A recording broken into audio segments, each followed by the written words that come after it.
जय माता दी। दोस्तों, हम आपसे दुर्गा सप्तशती के सभी अध्याय का वर्णन करेंगे। दोस्तों, आपसे विनती है कि वीडियो शुरू करने से पहले एक बार चैनल को जरूर सब्सक्राइब कर लें। तो दोस्तों, आज का प्रथम अध्याय सुनिए। महर्षि मार्कंडेय जी बोले, सूर्य के पुत्र सावर्णी की उत्पत्ति की कथा विस्तार पूर्वक कहता हूँ। सावर्णी महामाया की कृपा से जिस प्रकार मनवंतर के स्वामी हुए, उसका हाल भी सुनो।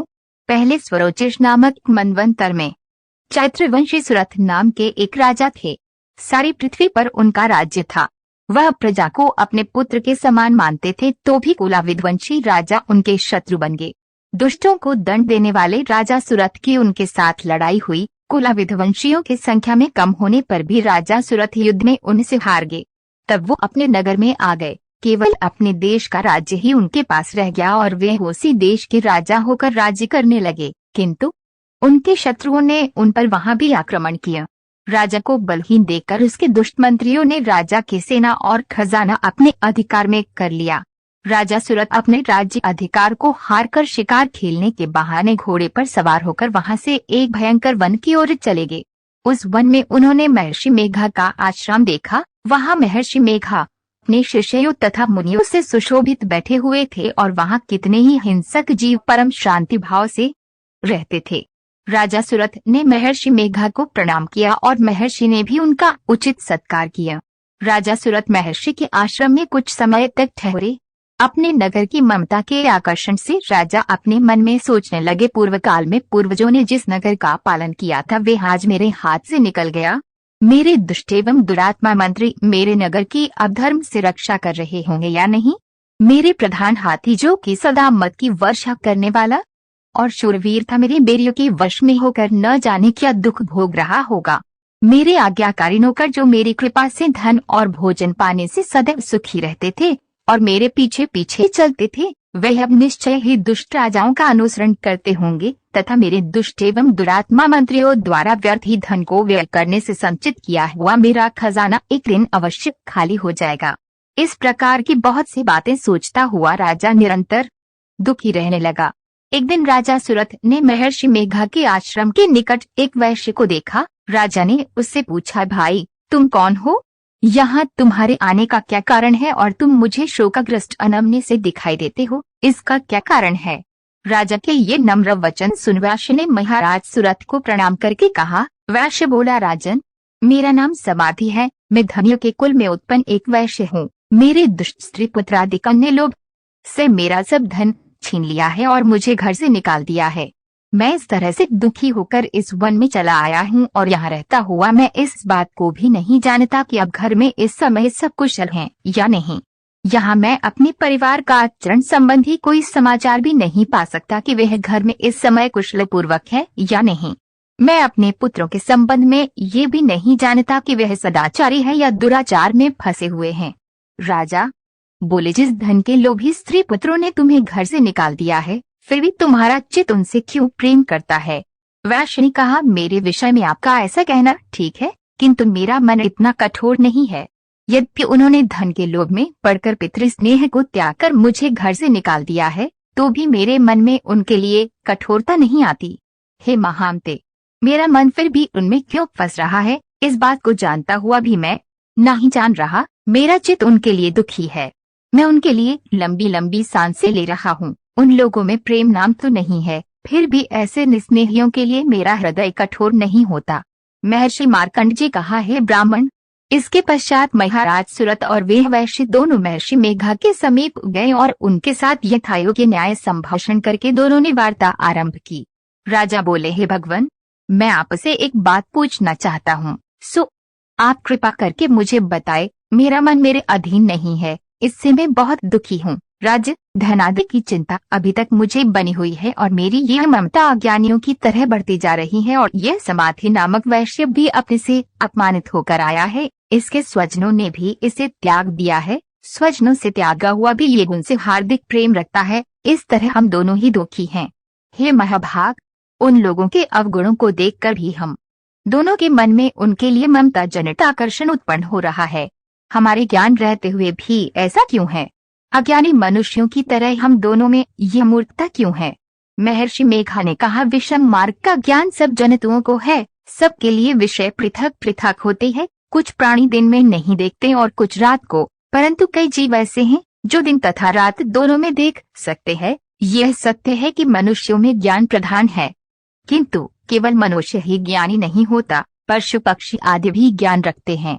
जैसे ये पशु ज्ञानी है, वैसे ही मनुष्यों का ज्ञान है, और जो ज्ञान मनुष्यों में है वैसे ही पशु पक्षियों में है, तथा अन्य बातें इन दोनों में एक जैसी पाई जाती है। ज्ञान होने पर भी इन पक्षियों की ओर देखो कि अपनी भूख से पीड़ित बच्चों की चोंच में कितने प्रेम से अन्न के दाने डालते हैं। हे राजन, ऐसे ही प्रेम मनुष्यों में अपनी संतान के प्रति पाया जाता है। लोभ के कारण अपने उपकार का बदला पाने के लिए मनुष्य पुत्रों की इच्छा करते हैं और इस प्रकार मोह के गड्ढे में गिरा करते हैं। भगवान श्री हरि की जो माया है, उसी से यह संसार मोहित हो रहा है। इसमें आश्चर्य की कोई बात नहीं, क्योंकि वे भगवान विष्णु की योग निद्रा है। ये माया ही है जिसके कारण संसार मोह में जकड़ा हुआ है। यही महामाया भगवती देवी ज्ञानियों के चित्त को बलपूर्वक खींचकर मोह में डाल देती है और उसी के द्वारा संपूर्ण जगत की उत्पत्ति होती है। यही भगवती देवी प्रसन्न होकर मनुष्य को मुक्ति प्रदान करती है। यही संसार के बंधन का कारण है तथा संपूर्ण ईश्वरों की भी स्वामिनी है। महाराज सुरथ ने पूछा, भगवान, वह देवी कौन सी है जिसको आप महामाया कहते हैं? है ब्राह्मण, वह कैसे उत्पन्न हुई और उसका कार्य क्या है? उसके चरित्र कौन कौन से हैं? प्रभु, उसका जैसा प्रभाव हो, जैसा स्वरूप हो, वह सब ही कृपा कर मुझे से कहिए, मैं आपसे सुनना चाहता हूँ। महर्षि मेघा बोले, राजन, वह देवी तो नित्य स्वरूपा है, उसके द्वारा ये संसार रचा गया है। तब भी उसकी उत्पत्ति अनेक प्रकार से होती है। सुनो, वह देवताओं का कार्य सिद्ध करने के लिए प्रकट होती है, उस समय वे उत्पन्न हुई कहलाती है। संसार को जलमय करके जब भगवान विष्णु योग निद्रा आश्रय लेकर शेषशय्या पर सो रहे थे, तब मधुकेटभ नाम के दो असुर उनके कानों के मेल से प्रकट हुए और वह श्री ब्रह्मा जी को मारने के लिए तैयार हो गए।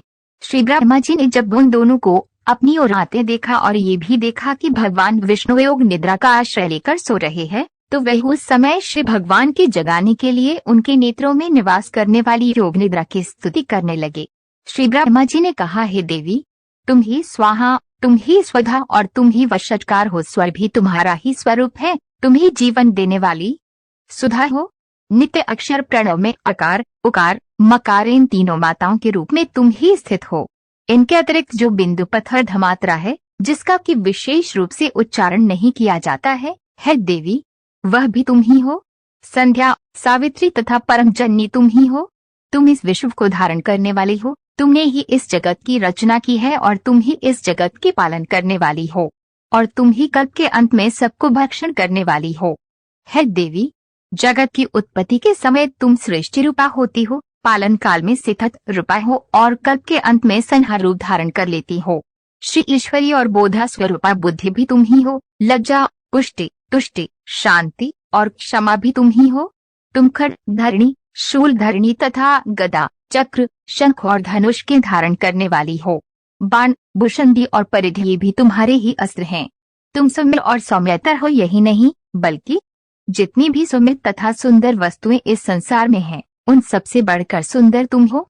पर और अपर सबसे ऊपर रहने वाले सुंदर तुम ही हो। हे सर्वस्वरूपा देवी, जो भी सत असत पदार्थ है और उनमें जो शक्ति है, वह तुम ही हो। ऐसी अवस्था में भले तुम्हारी स्तुति कौन कर सकता है?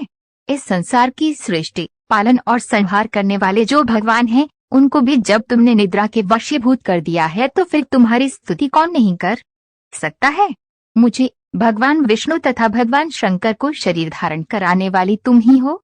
तुम्हारी स्तुति करने की शक्ति किसमें है? देवी, तुम तो अपने इन उदार प्रभावों के कारण ही प्रशंसनीय हो।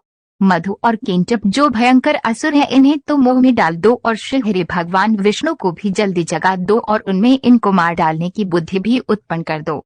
महर्षि मेघा बोले, है राजन, जब श्री ब्रह्मा जी ने देवी से इस प्रकार स्तुति करके भगवान को जगाने तथा मधु और किटब को मारने के लिए कहा, तो वे भगवान श्री विष्णु के नेत्र, मुख, नासिक, बाहु, हृदय और वक्ष स्थल से निकल श्री ब्रह्मा जी के सामने खड़ी हो गई। उनका ऐसा कहना था कि भगवान श्री हरि तुरंत जाग उठे और दोनों असुरों को देखा, जो कि अत्यंत बलवान तथा पराक्रमी थे और क्रोध के मारे जिनके नेत्र लाल हो रहे थे और जो ब्रह्मा जी का वध करने के लिए तैयार थे। तब क्रोधित होकर उन दोनों दुरात्मासुरों के साथ भगवान श्री पूरे 5000 वर्ष तक लड़ते रहे। एक तो वे अत्यंत बलवान तथा पराक्रमी थे, दूसरी महामाया ने भी उन्हें मोह में डाल रखा था। अतः वह भी भगवान से कहने लगे, हम दोनों तुम्हारी वीरता से अत्यंत प्रसन्न है, तुम हमसे कोई वर मांगो। भगवान ने कहा, यदि तुम मुझ पर प्रसन्न हो तो अब तुम मेरे हाथों से मारे जाओ। बस इतना सा ही वर मैं तुमसे मांगता हूँ, यहाँ दूसरे वर से क्या प्रयोजन है। महर्षि मेघा बोले। इस तरह से जब वे धोखे में आ गए और अपने चारों ओर जल ही जल देखा, भगवान श्रीहरि से कहने लगे, जहाँ पर जल न हो, सूखी जमीन हो, उसी जगह हमारा वध कीजिए। महर्षि मेघा कहते हैं, तथास्तु कहकर भगवान श्रीहरि ने उन दोनों को अपनी जांघ पर लिटाकर उन दोनों के सिर काट डाले। इस तरह ये देवी श्री ब्रह्मा जी के स्तुति करने पर प्रकट हुई थी। अब तुमसे उनके प्रभाव का वर्णन करता हूँ, सो सुनो। दोस्तों, दुर्गा सप्तशती का प्रथम अध्याय यहीं पर खत्म होता है। कल की वीडियो में हम दुर्गा सप्तशती के द्वितीय अध्याय का वर्णन करेंगे, तो कल की वीडियो देखना मत भूलना। वीडियो पसंद आए तो वीडियो को लाइक, शेयर एंड चैनल